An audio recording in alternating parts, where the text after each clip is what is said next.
The station was older than most empires. Its walls were built from layered alloys that no one in the modern galaxy could reproduce anymore, and its corridors curved in ways that made distance feel uncertain. Light came from thin lines in the ceiling, soft and colorless, giving everything a quiet, watchful feel. This was not a place meant for comfort. It was meant for decisions. Elias Wren stood at the center of the negotiation chamber, hands relaxed at his sides, breathing slow and steady.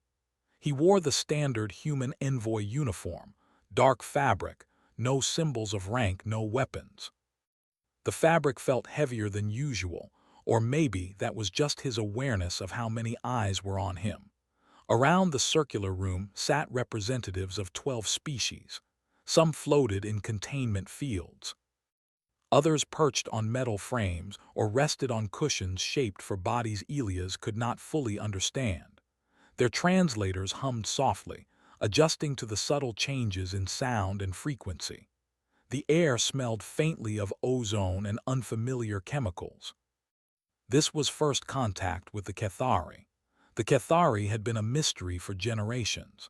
They controlled a region of space that bordered several major trade routes, yet no ship crossed their territory without permission. Those who tried were either turned away or never seen again. No one knew much about their culture, only fragments gathered from distant sensors and rare, cautious exchanges. What was known was enough to make everyone nervous. The Cathari expanded not with fleets but with presence. Worlds changed their allegiance without a single battle. Elias had been chosen because he was calm. That was what the selection board said at least. Calm under pressure, calm when afraid, calm when things went wrong. Humanity had learned, after hard lessons, that panic was often more dangerous than any enemy. The chamber doors opened without a sound. Every representative shifted in some way. Some stiffened. Some leaned forward. A few tightened their protective fields. Elias did not move, but every sense sharpened. She entered alone. The Cathari envoy was taller than Elias, her posture upright and fluid, her movements controlled. Her skin was pale, almost silver under the station lights, marked with faint patterns that looked like lines drawn by water. She wore no armor, no devices, no visible tools of any kind. She wore nothing at all.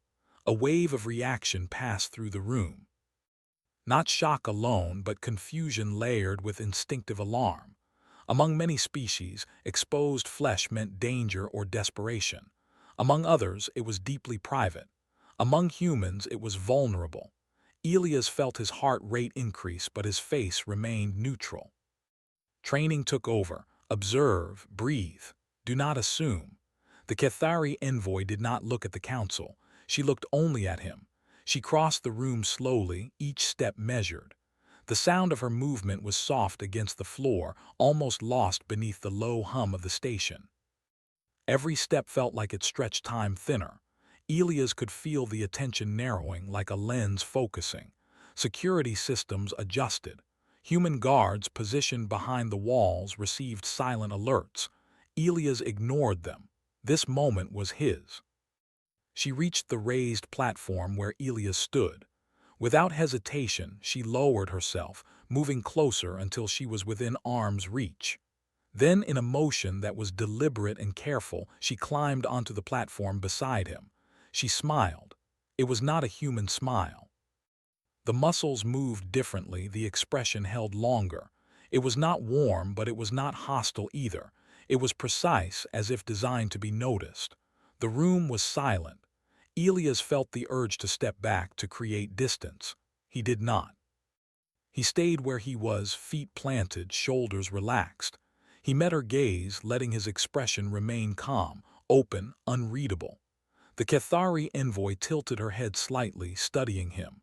Her eyes were dark and reflective, like polished stone. For a long moment, neither of them spoke. Then the translators activated. Human envoy, the device rendered her voice into clear, even English. You are observing correctly. This is intentional. Elias inclined his head just enough to acknowledge her words. Then I assume it has meaning. "It does," she said. "Among my people we do not hide ourselves from those we intend to measure." A ripple of movement passed through the council. Elias felt it without looking. He kept his focus on her. "Measure us how?" he asked. She shifted slightly closer, not touching him, but close enough that he could feel the warmth of her presence. "By what you do when there is nothing between you and uncertainty." Elias understood then that this was not about bodies or exposure. It was about reaction. "You expected a response," he said. "Yes. And if I had stepped back, then we would have learned that humans retreat when unsettled. And if I had reacted with force, then we would have learned that humans fear vulnerability." Elias took a slow breath. "And now?" Her smile changed just a little. "Now we are still learning." He considered his next move carefully. Every instinct told him this moment would echo far beyond this room. He could feel the weight of his species pressing gently but firmly on his shoulders. He reached up and disengaged the seals on his uniform. The fabric loosened as he removed the outer layer of protective material, setting it neatly on the platform beside him. He did not rush. He did not hesitate. He did not break eye contact. Around the room, the silence deepened. Beneath the uniform, he wore simple clothing, thin and unarmored, not ceremonial, not defensive, just human. "I am here to talk," Elias said, "not to hide." The Cathari envoy's eyes widened just slightly. For the first time, her controlled stillness shifted. Something like surprise crossed her features. "You mirror us," she said. "I respond," he corrected gently. She studied him again, more carefully this time, as if reassessing a calculation. "You understand that this place is not safe." "Yes." "And yet you remain." "Yes." Another pause stretched between them. Elias could feel his heartbeat again, strong but steady. He let it be there. Fear was not something to erase. It was something to carry without letting it decide. Finally, the envoy straightened and moved back, creating space. She remained exposed, unguarded, but her posture now carried a different tone. Less challenge, more consideration. "You surprise us," she said, addressing not just Elias but the room. "We believed your kind relied on tools and barriers." "We do," Elias replied, "but we also rely on ourselves."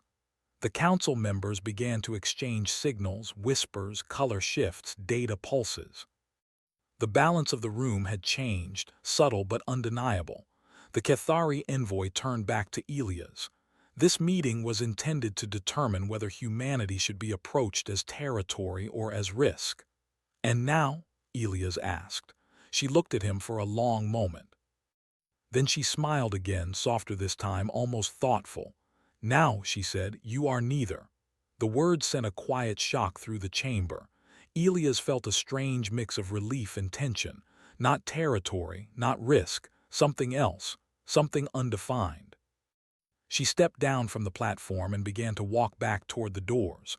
Before leaving, she paused and looked over her shoulder. "This is only the beginning," she said. "We will observe how you act when the attention does not feel so close." Elias nodded once. "We will do the same." The doors closed behind her, sealing the chamber once more. Only then did the room erupt into motion. Voices overlapped, systems activated, council members demanded clarification. Elias remained still for a moment longer, letting the afterimage of the encounter settle. Humanity had not spoken loudly, had not threatened, had not bowed. They had simply stayed. And somewhere beyond the walls of the ancient station, a powerful species had begun to reconsider everything it thought it knew about humans. The chamber felt different after the Cathari envoy left. The air was the same, the lights unchanged, but the balance had shifted. Elias could sense it in the way the other representatives moved, in the way their attention kept returning to him even when they spoke to each other. He slowly put his outer uniform layer back on, careful and calm, as if nothing unusual had happened. Inside, his thoughts were already racing. The council did not end the session immediately. That alone was unusual. Normally, first contact meetings ended the moment something unexpected occurred. but no one called for adjournment. No alarm sounded. The ancient station remained quiet as if it too was waiting. Several delegates began speaking at once.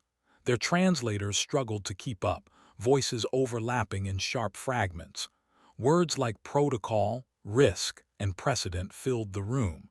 Elias listened without reacting. He had learned long ago that silence could be more powerful than defense. Finally, the presiding mediator, a long-bodied species suspended in a soft light field, raised one limb. The room settled. "The Cathari have not declared intent," the mediator said. "This meeting therefore continues. Human envoy, you may explain your actions." All eyes turned fully to Elias. He did not rush his answer. He looked around the room, meeting the gaze of as many representatives as he could, even those whose expressions he could barely read. "I acted as a human," he said simply, "nothing more." That answer caused another wave of movement. Some found it frustrating, others found it interesting. "What does that mean?" asked a delegate from a crystalline species, their voice sharp and precise. "Your actions could have been interpreted as submission." Elias shook his head. "Submission removes choice. I did not remove mine." Another voice followed, lower and slower. "You exposed yourself. You took a risk." "Yes," Elias replied, "but not blindly." The Cathari wanted reaction. They wanted to see if fear controlled us. I chose to show that it does not. The mediator watched him closely. "And if you were wrong," Elias met its gaze, "then the consequences would have been mine. Humanity sent me knowing that." That answer ended the discussion faster than any argument could have. The mediator inclined its head slightly. "The council will observe," it said. "This session is concluded." The chamber doors opened, and the representatives began to leave, some quickly, others lingering as if hoping to read something more from Elias' posture. He remained until the room was nearly empty. Only then did he release a slow breath he had been holding longer than he realized. As he turned to leave, his personal communicator vibrated softly against his wrist. It was a priority signal. Elias did not answer it immediately. He walked through the curved corridors of the station, past walls etched with symbols older than human language, until he reached the observation gallery assigned to the human delegation. Only then did he activate the link. The image of Director Hale appeared, sharp and serious as always. "You caused a disturbance," she said without greeting. Elias gave a small smile. "That was likely unavoidable." "You deviated from standard protocol," she continued. "Yes." A pause followed, not anger. "Consideration. The Cathari did not withdraw," Hale said slowly. "They also did not advance." "That seems like a success," Elias replied. Hale studied him. "They requested extended observation rights." Elias' smile faded. "Observation of what?" "Human behavior." "Cultural responses, decision-making under uncertainty." Elias nodded once. "That was always the price." "You understand what that means," Hale said. "Yes," Elias answered. "They will watch us closely, not just here." The link ended, leaving Elias alone with the quiet hum of the station. He moved to the transparent barrier of the gallery and looked out into open space. Stars stretched endlessly, distant and cold. Somewhere out there, the Cathari were watching already.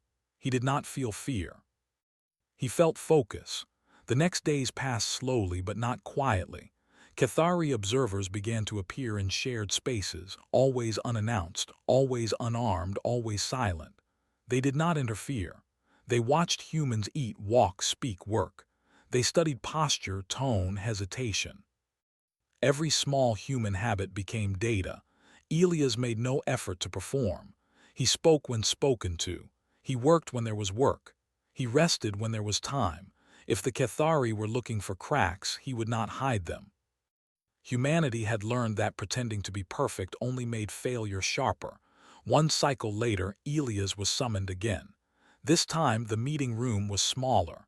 No council, no mediator, only Elias and the Cathari envoy. She was clothed now in a loose, simple garment that hung without decoration. The choice felt intentional. Elias noted it without comment. "You altered our expectations," she said, once the doors sealed. "So did you," Elias replied. She tilted her head. "Our kind believes exposure reveals weakness." "And?" Elias asked. "And you did not weaken." Elias considered his words. "Humans learned early that we are never fully safe. Clothing, walls, weapons, they help, but they are not guarantees. Fear is constant. We decide how much control it has." She walked slowly around him, not invading his space but close enough to feel deliberate. "Many species hide fear until it consumes them," she said. "Others let it rule openly." "And the Cathari?" Elias asked. "We erase it," she answered. "Or so we believed." She stopped in front of him. "Your response created uncertainty. We do not favor uncertainty." "Neither do we," Elias said, "but we live with it." She studied his face, searching for something. "Why did you not challenge me? Many would have." Elias met her gaze. Because this was not a contest to win, it was a question to answer. Her eyes narrowed slightly. What was the question? What happens when humans are stripped of comfort and still choose restraint? Silence followed, not tense, thoughtful. Finally she nodded once. "You answered clearly." "What happens now?" Elias asked. "Now we test further," she said, "not with closeness, with distance." The word carried weight. She explained without drama. The Cathari would withdraw from direct contact. They would stop provoking, stop signaling. They would observe how humanity behaved when no pressure was applied, when no threat was visible. "Many species collapse without pressure," she said. "They require an enemy to define themselves." Elias understood. "And if we do not?" Her expression softened just slightly. "Then you become something rare." She turned toward the doors. Before leaving, she paused. "When I approached you before, you did not look at me as something to defeat or desire." "I looked at you as a person," Elias said. She considered that word. "We will remember it." After she left, Elias remained standing for a long time. Back on Earth and across human-controlled space, subtle changes began. Trade routes shifted. Patrol patterns adjusted. Small Cathari probes appeared at the edges of systems, silent and still. Humanity did not react loudly. No declarations, no threats, just quiet awareness. Human ships continued their work. Scientists studied. Farmers farmed. Children learned. Humanity did not try to impress. And the Cathari watched. They watched humans face storms, accidents, loss. They watched humans argue, then compromise. They watched humans fail and try again without being told. They watched fear appear and be acknowledged, not hidden, not obeyed. Within the Cathari domain, data streams grew dense. Patterns formed where none were expected. Elias received a final message days later, a simple line transmitted without ceremony. "Observation continues. Conclusion delayed." Elias smiled faintly as he looked out at the stars again. Delay meant interest. And interest from a species like the Cathari was far more powerful than fear. The Cathari did not return for a long time. That absence became the hardest part. Elias learned that pressure was easy to recognize. Silence was not. When the Cathari stepped back, they did not announce it. Their observers vanished from shared spaces. Their probes moved farther out, drifting like distant stars instead of watching eyes. Communication channels went quiet. No signals, no warnings, no reassurance. Many species would have taken that as a threat. Humanity did not. Elias remained on the ancient station because leaving would have meant assumption. An assumption, he knew now, was exactly what the Cathari were waiting for. He kept his routine steady. He ate at regular times, he exercised. He read reports and sent measured updates back to Earth. He did not ask for contact. He did not demand answers. He waited. Waiting was something humans understood well, even if they disliked it. Weeks passed. In that time, small tests began to appear, not dramatic, not obvious. A supply shipment meant for the human delegation arrived late. A maintenance corridor suddenly rerouted foot traffic through unfamiliar sections of the station. Environmental systems fluctuated just enough to be noticed, never enough to be dangerous. Each time, Elias watched how humans responded. No panic, no accusations. Engineers adjusted schedules. Crews rerouted calmly. Complaints were filed but without anger. Problems were treated as problems, not insults. The Cathari were not absent. They were measuring distance now. One cycle, Elias received a message marked low priority.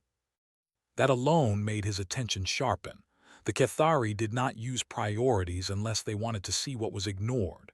The message contained only coordinates and a time. No explanation. Elias informed Earth, then went alone. The meeting place was not a chamber this time. It was a long observation corridor, one side transparent, opening onto open space. Stars drifted slowly beyond the barrier, distant and cold. The station's hum felt louder here, as if the silence pressed closer. The Cathari envoy was already there. She stood near the barrier, her back to him, hands folded behind her. She wore the same simple garment as before. Elias stopped several steps away and waited. He did not announce himself. After a moment, she spoke. "You could have chosen not to come." "Yes," Elias said.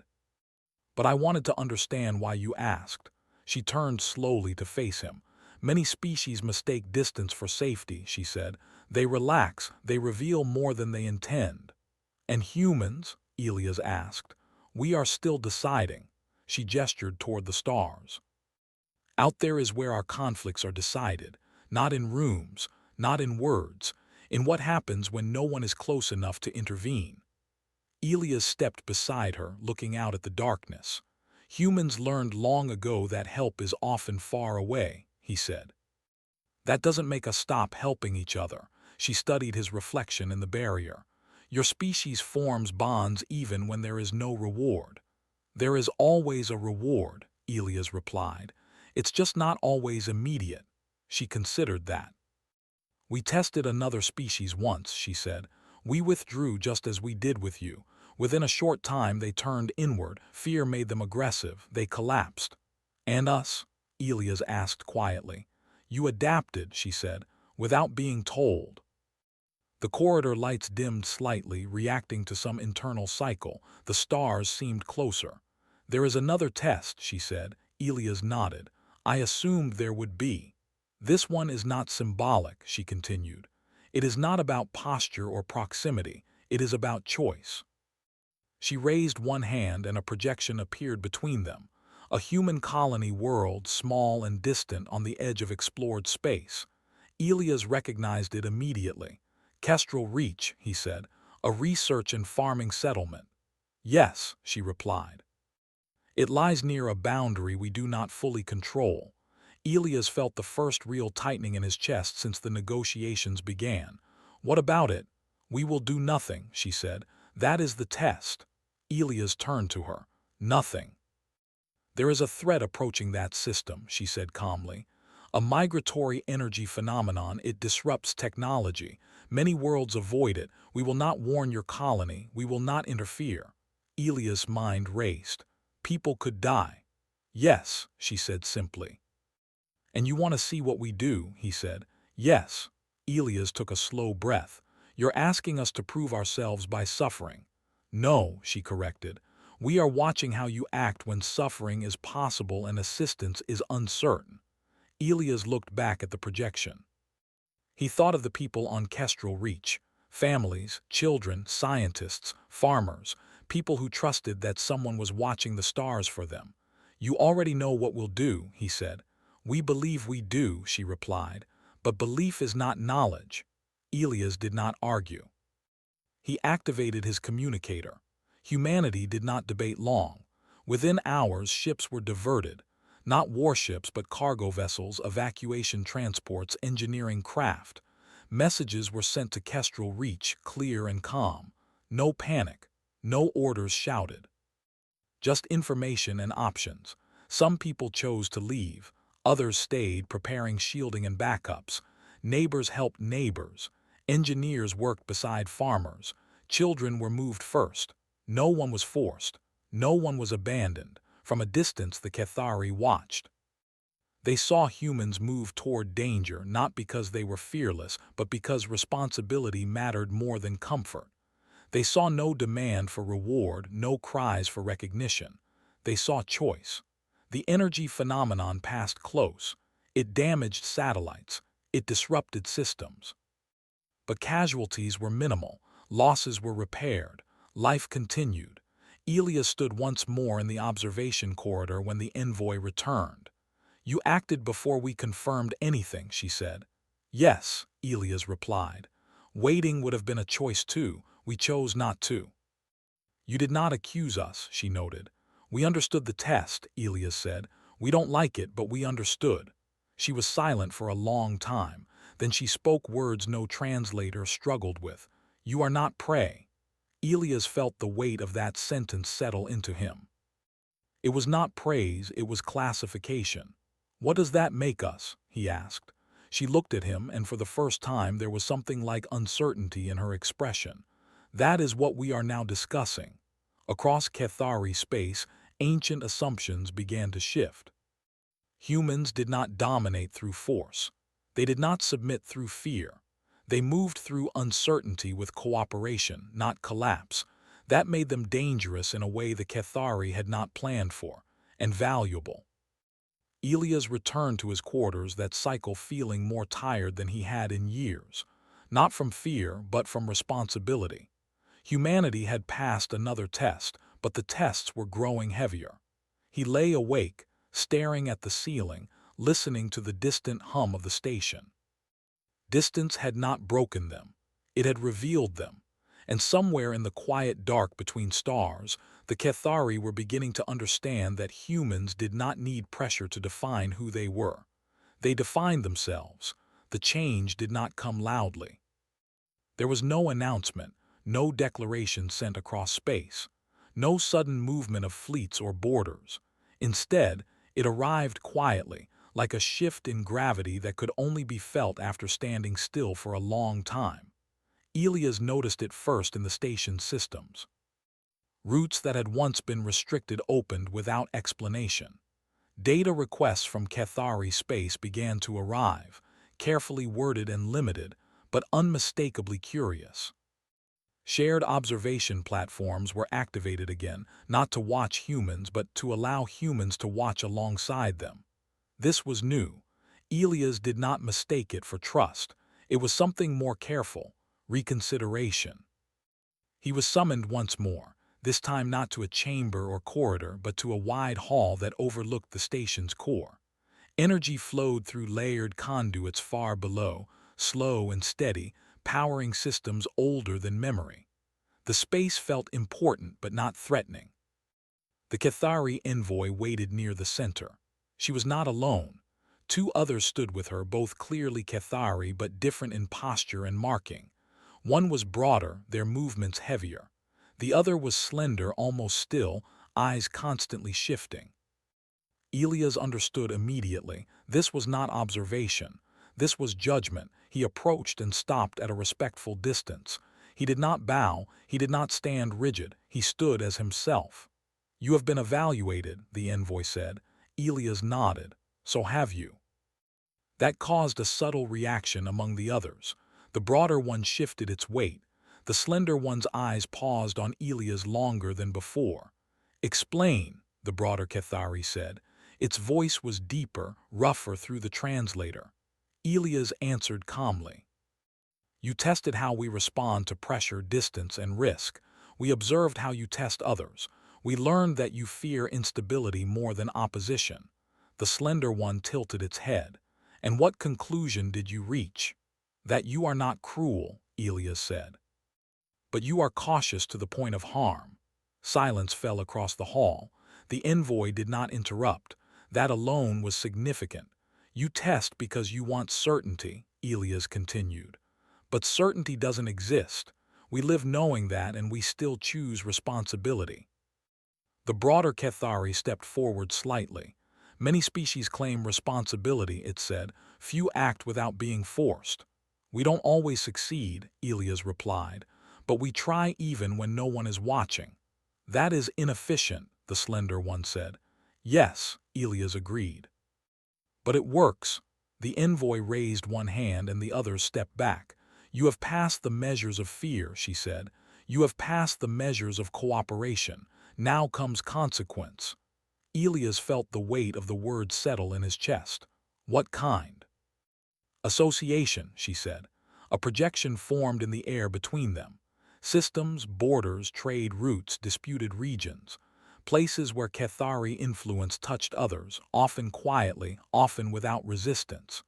We are reconsidering our expansion model, the envoy said. Your species introduces variables we did not predict. And what do you intend to do? Elias asked. We will allow humans access, she said, not as subjects, not as protected allies, as observers with choice. The broader Cathari made a low sound. This is unprecedented. So was first contact, Elias said. The envoy looked at him. If humans interfere, conflicts may escalate. They might, Elias said, but they might also resolve. That is not guaranteed. No, Elias said, but stagnation guarantees decay. The slender Cathari studied him. You speak as if your species is prepared to carry responsibility beyond its borders. We already do, Elias replied.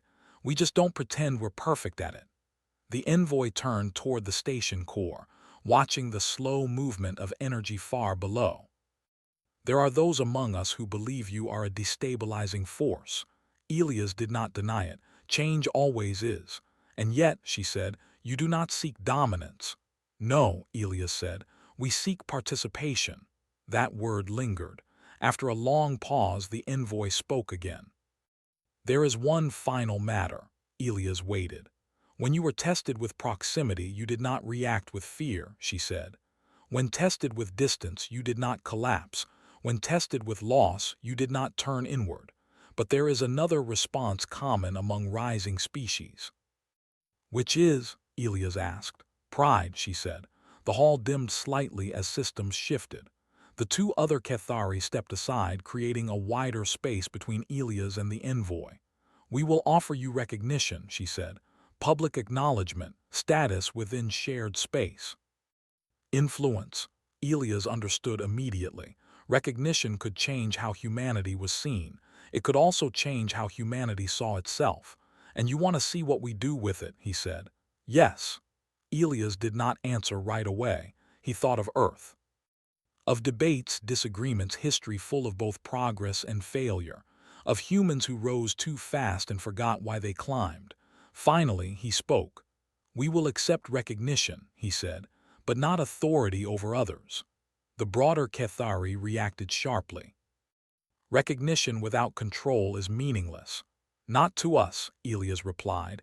Being seen is not the same as ruling. The Slender One watched him closely. You would refuse advantage. We would refuse imbalance, Elias said. The envoy's expression shifted again, something deeper this time, not surprise, understanding. You limit yourselves, she said. Yes, Elias replied, because unchecked power breaks things. We've learned that the hard way. Silence followed, long, heavy, thoughtful. Finally, the envoy inclined her head. Then we will proceed differently. The projection changed. Human systems appeared, integrated alongside others, not above them. Shared zones, joint observation councils, cooperative response frameworks. This path is unstable, the broader Cathari warned. All paths are, Elias said. This one just admits it. The meeting ended without ceremony. Afterward, Elias returned to his quarters, more exhausted than he had ever felt, not because of danger but because of weight. Humanity was stepping into a wider role, not as conqueror or savior, but as participant in a fragile balance. Messages from Earth began to arrive. Questions, concerns, hope, fear. Elias answered them honestly. There was no celebration, no triumph, just preparation. Across human space, training programs expanded. Cultural teams studied not how to dominate, but how to listen. Ships were refitted not just with weapons, but with relief systems, translators, and mediators. The Cathari watched all of it. They saw humans argue about ethics instead of advantage. They saw restraint where opportunity existed. They saw disagreement handled without fracture. For the first time in a very long time, the Cathari began to experience something unfamiliar, uncertainty mixed with respect. Elias stood once more at the observation barrier looking out at the stars. They seemed closer now, not because space had changed, but because humanity's place within it had. The envoy joined him quietly. "You carry the weight of many," she said. "So do you," Elias replied. She looked at him. "If your species fails, the damage will spread." "Yes," Elias said, "that's why we take this slowly." She studied him for a long moment. "You are dangerous," she said finally. Elias smiled faintly. "Only if you mistake cooperation for weakness." She did not respond immediately, but she did not disagree. And somewhere deep within the ancient station, systems adjusted again, not to prepare for war, but to make room. Humanity had not claimed the galaxy. But the galaxy had begun, carefully, to make space for humanity. The moment did not arrive with fireworks or speeches. It arrived on an ordinary cycle, during an ordinary shift, when Elias Wren was reviewing reports in his quarters aboard the ancient station. The hum of the structure was steady, familiar now. Outside the transparent wall, stars drifted slowly, uncaring and endless. His communicator chimed once, not an alert, not an emergency, a request. Elias straightened slightly and accepted it. The Cathari envoy appeared, her image clear and stable. She looked different again, not in form but in presence, less guarded, less distant. "It is time," she said. Elias felt a quiet tightening in his chest. "For what?" "For conclusion," she replied. He did not ask for details. He had learned that when the Cathari said something simply, it carried weight. "I will come," he said. This time, the meeting place was not on the station. A transport vessel carried Elias beyond it, through a controlled corridor of space into Cathari territory. The ship was silent, guided by systems that responded without visible commands. Elias did not feel like a prisoner. He felt like a guest under careful watch. They arrived at a structure unlike anything he had seen before. It was not a station or a ship, but something between. It floated in open space, vast and calm, shaped by slow curves instead of sharp lines. Light shimmered across its surface, changing gently like breath. Inside, the space opened into a wide chamber filled with soft illumination. There were no walls in the traditional sense. Instead, layers of transparent energy formed boundaries that felt present without feeling closed. Other beings were already there. Not just Cathari. Elias recognized representatives from several species he had only ever seen in council meetings or distant transmissions. Some looked uneasy, others looked curious. All of them looked toward him as he entered. He understood then. This was not a private decision. This was public. The Cathari envoy stood at the center of the chamber. When Elias approached, she turned to face the gathered representatives. "Humanity has been observed," she said, her voice steady and clear. "Tested under proximity, distance, risk, and recognition." Murmurs spread through the chamber. "They did not collapse," she continued. "They did not dominate. They did not withdraw. They adapted without demanding certainty." Elias stood still, hands relaxed, posture open. He did not try to appear impressive. He did not try to appear humble. He simply stood as a human. "There are those among us," the envoy said, "who believe such a species must be contained." A ripple of agreement passed through some of the gathered beings. "And there are those," she continued, "who believe such a species should be eliminated before it grows." The chamber grew very quiet. Elias felt the weight of countless lives pressed down on the moment. He did not interrupt. "But we have learned," the envoy said, "that humans do not grow in a straight line. They grow through friction, through responsibility, through choosing restraint even when strength is available." She turned slightly toward Elias. "They are unpredictable," she said, not because they are chaotic, but because they are not ruled by a single instinct. A projection appeared in the air above them. Human ships assisting damaged foreign vessels, human medics on alien worlds, human diplomats standing between hostile factions not as judges but as listeners, humans failing, arguing, correcting course, not perfection, persistence. We classify humanity, the envoy said, not as prey, not as rival, not as master. The chamber waited. We classify them as a stabilizing anomaly. The words carried through the space, heavy and precise. Elias felt a strange mix of relief and tension. Anomaly meant difference. It also meant attention. The envoy raised one hand. This classification carries consequence. The projection shifted again. Borders softened. Shared zones expanded. Restrictions eased. Humanity will be granted unrestricted movement within designated shared regions, she said. They will not command. They will not enforce. They will observe, assist, and participate. One representative spoke, their voice sharp. And if humans abuse this access, the envoy answered without hesitation, then they will be judged as we judge ourselves. By consequence, not assumption, another voice followed. And if others abuse humans, then we will observe how humans respond, the envoy said, as we always have. All eyes turned to Elias. He felt the moment settle fully now. This was the point where many species would speak loudly, where pride would demand recognition, where fear would demand guarantees. Elias took one slow breath. Humanity accepts, he said, with understanding. The envoy tilted her head. Clarify. We understand that this is not a reward, Elias said. It's a responsibility. We won't always get it right. That is expected, she replied. We will make mistakes, Elias continued. Some of them serious.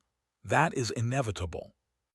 But we won't stop choosing cooperation just because it's hard, Elias said, or because it costs us.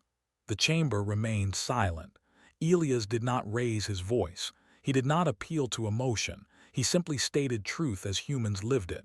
We are afraid, he said, often. But fear doesn't decide who we help. It just reminds us why it matters. For a long moment, no one spoke. Then one by one, the representatives inclined their heads, some reluctantly, some thoughtfully, some with visible relief. The decision was not unanimous. It did not need to be. The Cathari envoy lowered her hand. The projections faded. It is done, she said. The chamber began to disperse slowly. Conversations started in low tones. Data exchanges activated. The galaxy adjusted, not violently but carefully. Elias felt the tension drain from his body all at once. Not victory, not celebration, completion. Later, back aboard the ancient station, Elias stood once more at the observation barrier. The stars looked the same as they always had. Distant, cold, endless. But the space between them felt different now. The envoy joined him quietly, standing beside him without invading his space. You could have demanded more, she said. Elias smiled faintly. So could you, she studied him. Your species confuses us. That's fair, Elias replied. We confuse ourselves too. A pause. You know this will not be easy, she said. No, Elias agreed, but easy never taught us much. She looked out at the stars. Other powers will test you, push you, try to force you into familiar roles. Elias nodded. They already are. And if you fail, she asked. Then we learn, Elias said, and try again. She was silent for a long time. When I first approached you, she said slowly, I believed exposure would reveal weakness. And now, Elias asked. And now, she said, I understand that humans carry their strength openly, not because they are fearless, but because they have learned to live with fear without obeying it. She turned to him fully. That is why the galaxy will never fully control you. Elias met her gaze. We don't want control, we want connection. She considered the word, then inclined her head slightly. That, she said, may be more disruptive than conquest. Elias smiled just a little. Across human space, the news spread quietly, not as triumph, not as destiny. As responsibility. Ships changed course, teams were formed. Humans stepped into places where no one had asked them to rule, only to care. There were failures, there were arguments, there were moments of doubt, but humanity did not retreat. They had crossed the room once, exposed and uncertain, and chosen to stay. And because of that choice, the galaxy learned something it would never forget. Humans did not need armor to be dangerous. They did not need dominance to matter. They only needed the courage to remain human.